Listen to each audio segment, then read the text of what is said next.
ابن ابی حاتم نے ابو ہریرہ رضی اللہ تعالی عنہ سے روایت کی، جب اللہ تعالیٰ نے آدم علیہ السلام کو پیدا کرنے کا ارادہ فرمایا تو عرش اٹھانے والے فرشتوں میں سے ایک کو بھیجا کہ زمین سے کچھ مٹی لے آؤ۔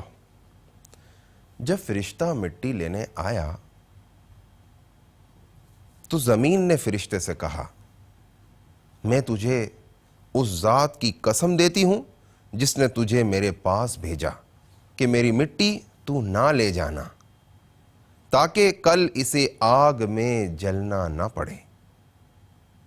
جب وہ خدا کی بارگاہ میں پہنچا تو اللہ تعالیٰ نے دریافت فرمایا کہ مٹی کیوں نہ لائے؟ فرشتے نے زمین کا جواب سنا دیا کہ اے مولا، جب اس نے تیری عظمت کا واسطہ دلایا تو میں نے اسے چھوڑ دیا۔ تو اللہ تعالیٰ نے دوسرے فرشتوں کو بھیجا، اس کے ساتھ بھی یہی معاملہ ہوا، حتیٰ کہ ملک الموت علیہ السلام کو بھیجا۔ زمین نے ان کو بھی یہی جواب دیا۔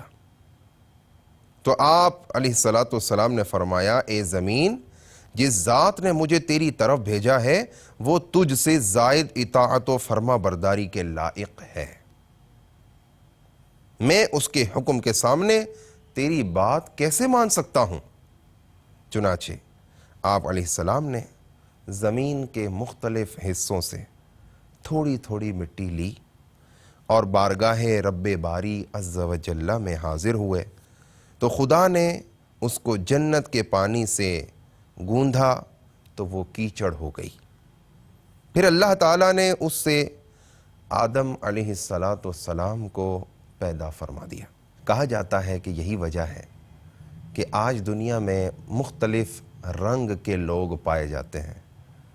یہ مختلف جگہوں سے مٹی اٹھانے کی وجہ سے ہوا ہے کہ کوئی بہت زیادہ گورا ہے، کوئی سانولا ہے، کسی کا رنگ کعبۃ المشرفہ کے غلاف کی طرح ہے، کوئی کس رنگ کا ہے۔